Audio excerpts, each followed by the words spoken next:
Zados nga ako pala sa mga bagong tutok natin dyan. At nakaka-inspire nga naman yung dating ng kanta mo. So, tulad na sabi mo, this is your victory song sa mga may mga pinagdadaanan. So, was it out of your personal experience? Or parang naisip mo lang na isulat? First ko is naisip ko lang isulat. Kasi meron po akong friend ko na babae na laging may problema. Okay, hindi niya naman sinasabi yung problema niya, pero sinasabi ko. Lagi ko siya ini-encourage. Wala pa itong kantang ko sinasabi ko lagi. It's not over when it's over. Oo. Paulit-ulit eh. It's not over when it's over. Parang, yun niya kasi naalala ko si Patrick Starfish eh. Parang, ano yung sabi, may yung famous line niya rin na it's still not a problem. Parang, it's still not a problem solved until it's solved. Parang ganun yung dating. So, kaya, nga naman, hindi pa tapos ang hanggat hindi pa siya tapos. Parang, in Tagalog. Ayun. So, yun talaga yung piece of advice ko sa kanya every time na yung song title ko. Tapos, nung nagawa ko na po ng studio version, very raw version ko ito. So, wala pa po itong master. Wala pa itong final master talaga. So, nasa YouTube na po. So, Zados po, it's not over when it's over. So,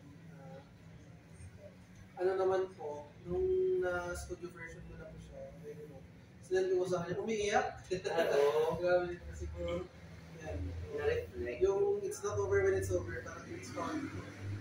Sabi.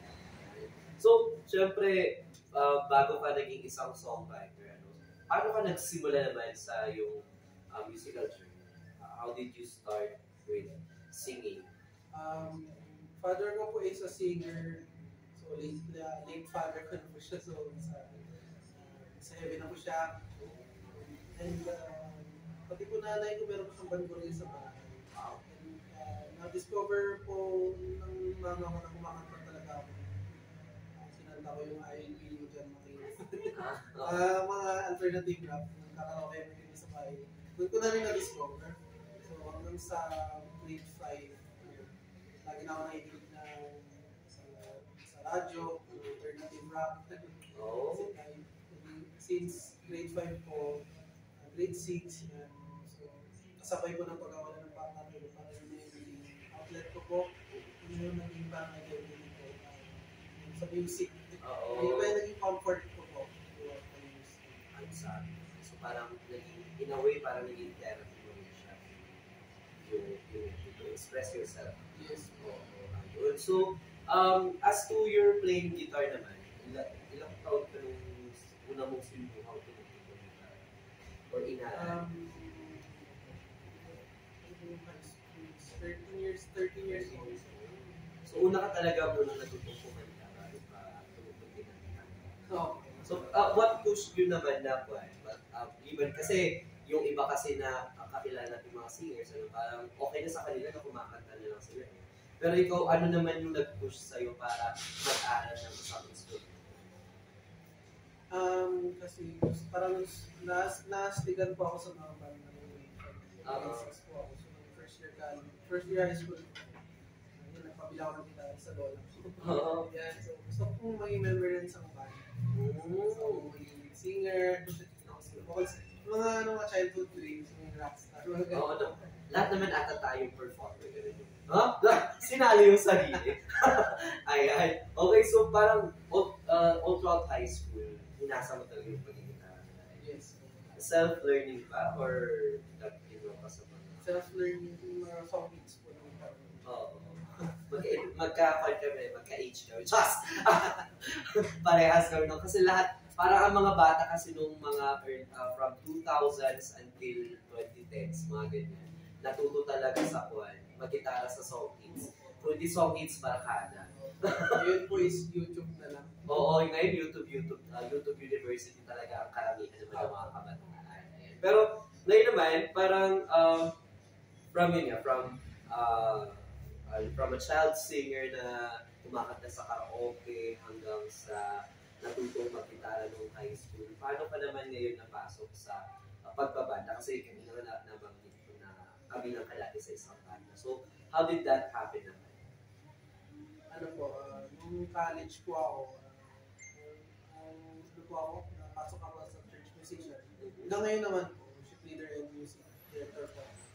And noong 2018 po, 2018 is pumutok po, dami po pumutok po ng indie bands. Spark Space, December Avenue, Ben and Ben.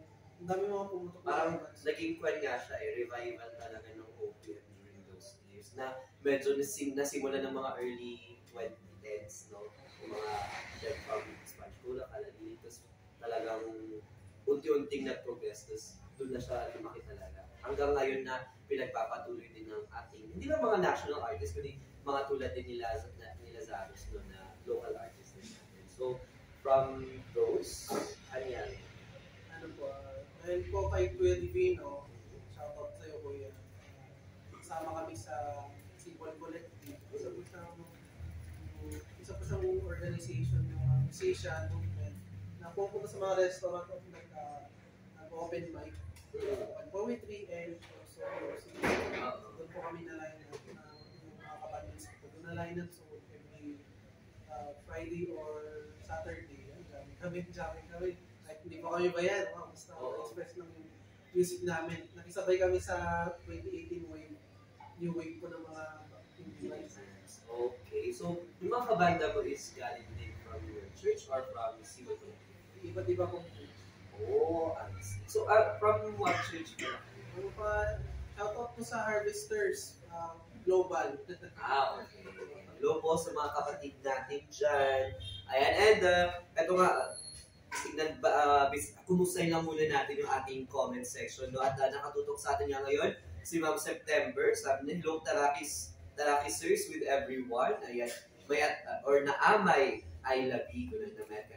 Magandang gabi daw sa ating lahat. At pati naman si Sir Anton. Ayan, talaga namang humahabol na manood at tumutok sa ating live stream ngayong gabi. Nice voice, sabi niya.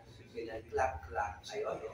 At maging si Ma'am September, kung na, ayo, mayat ti pa nag-igong ti ka pinukas na ti boses nga mga bands. Nakakaintindi mo sa tayo. Yes. Oo, so di ko na kailangan mag-translate.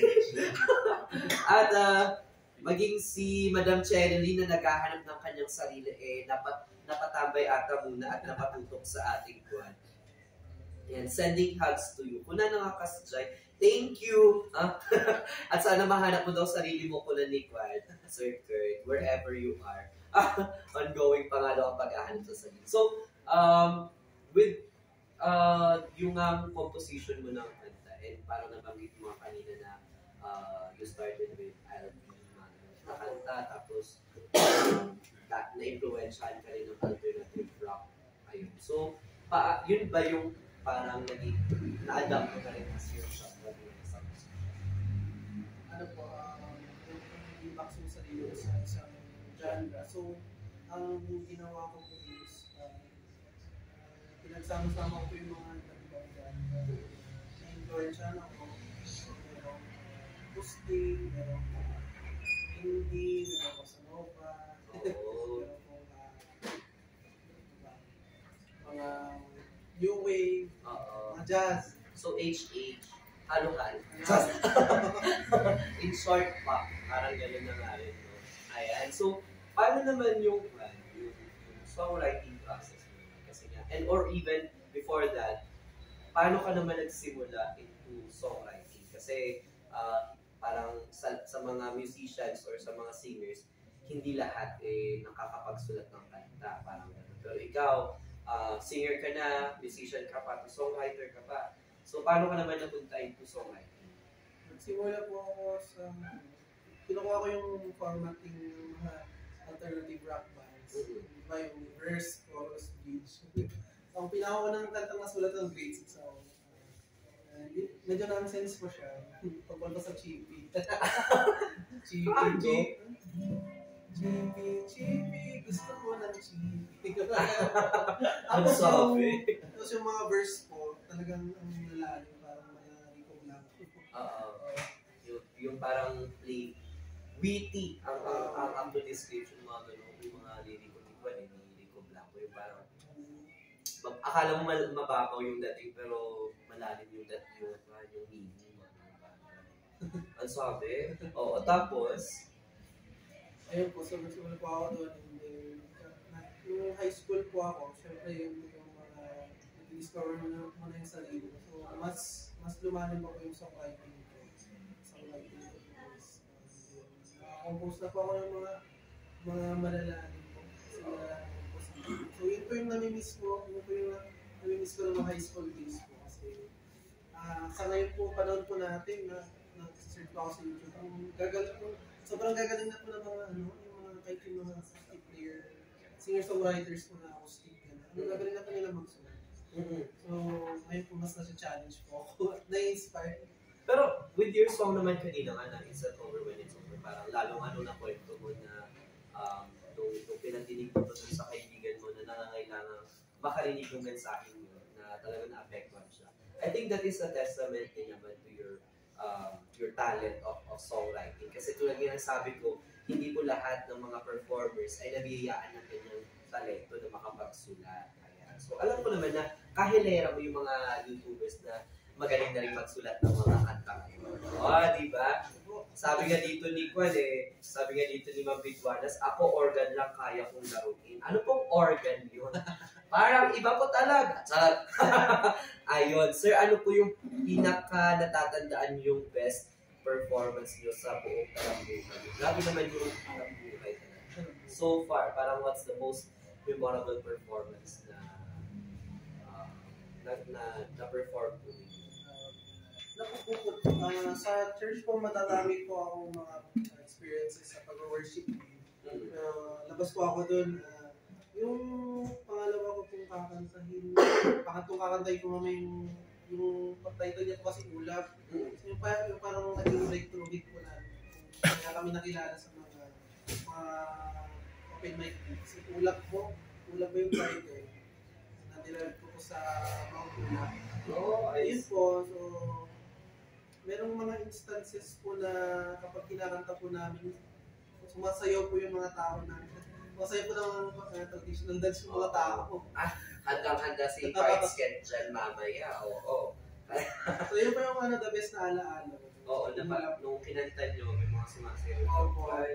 Nice naman. Parang cowboy town pala ang mga ito. Natandaan ko po may dalawa, magsunod po yung gig namin yung first Sunday po yun First po is church po yun ang pastor's day nila. Pinagtug namin, sumasayaw talaga sila. Tapos yung isa pong doon, yung pastor nila doon, merong hektarya sa Mount Ulap. Wow! Pasyal kayo dito soon. Tapos, after that, basta sumasayaw sila, grabe. Tapos pangalawa po, doon kami sa Mount Cloud Bookshop. Tapos, nakakatawa po kasi yung ulap po, ginagawa nilang ulam. Hingikanta naman si Tawas, final song po namin, talagang sumasayaw sila. Sabi, parang nakaka-excite makakinggan. Pero sabi niya kasi turned out. So, kahit sa church and sa secular world, parang nag-ibang kanta lang. Okay, so syempre, bago natin mapakinggan yung ulam, ano naman yung second song natin na Bound for tonight? Slow down.